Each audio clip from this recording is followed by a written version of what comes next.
In this video, we're going to be talking about line work. This is going to be a hands-on exercise on creating lines. I've already opened up a basic drawing and started my initial sketch, and I'm ready to start drawing lines. As I draw lines, we've discussed already that will automatically imply geometric constraints for me as I go. Some of the tips that may help you as you start drawing lines are what some of these glyphs can do. So as I draw this out, if I hold my mouse at the end of the line, it'll turn gray and it becomes an arc. If I hold my mouse over the center point of a line, it'll turn green, telling me that I've grabbed the center point. If I find the end point, once again, it'll turn green, telling me that it's the end point of the line. If I want to create predefined shapes, such as polygons or octagons, I can use the polygon command. Very similar to the AutoCAD polygon command, it'll come up and ask you how many sides you want, and then do you want it to be inscribed or circumscribed about a circle. It's very simple to use, and the only changes you can make are how many sides it is and the in or out. Once you select your center point, then you can just draw out your polygon. It's very simple to use, and the polygon is editable. It's smart enough to know that if you put a dimension on here, from side to side, for example,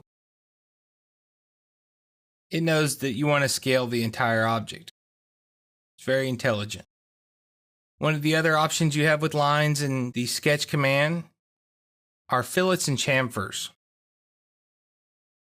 If you select two lines, Inventor will try to add a fillet to it the best it can. While sometimes you must put the fillet into the sketch, it is a preferred method to add the fillet later to make it easier to edit in the modeling environment.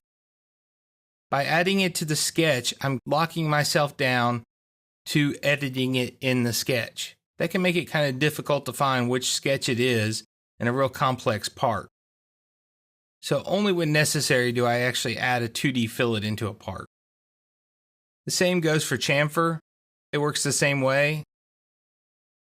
Works very well in the 2D, but I try to add all of my chamfers and fillets in the 3D environment. With the sketching environment, line work is editable until it's locked, meaning that we can come in here and drag it into place that we may want it to go. It's very simple to use, and it's very powerful at the same time. I'm going to go ahead and delete this out and just do a real quick sketch to show you some of the modify tools that are available when dealing with a line.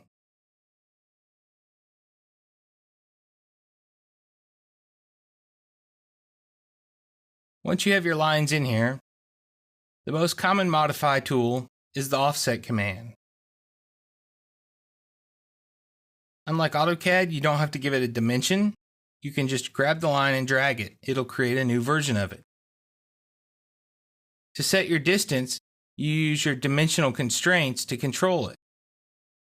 Some of the other options are trim and extend. Inventor is very intelligent, so to trim, you just click the trim command and it'll go back to the next object. To extend, works the same way. Move, copy, and rotate. Most of the time you can just use drag, but there are times when you may need to rotate or move multiple objects at one time. So we can select rotate here. Say rotate about that point. It's going to edit the geometric constraints as well. It's telling me it's going to override those. I can put in an exact angle, 180 for example. I can make a copy of it. I can do a precise input, and then I can also optimize for a single selection if I need to, and then tell it how do I want it to relax the dimensional and geometric constraints. Do I want it to ask me? Do I want it to always break them, never break them? Hit apply. So now I have my little shape here rotated around. Copy and move work very similarly, and then we have scale and stretch. For the most part, stretch, once again, you can drag. Scale you should never have to use. You should always be able to use the dimensional constraints to drive the size of your geometry, so you really shouldn't have to scale it. About the only time I've ever ran into using scale, whenever I was using information brought over from AutoCAD and I needed to adjust the entire thing at one time. I encourage you to play with drawing a few lines here just to get familiar with the environment and to get a little bit more comfortable. We're going to do a lot of things repeatedly just so that you can get used to doing it and become second nature to you.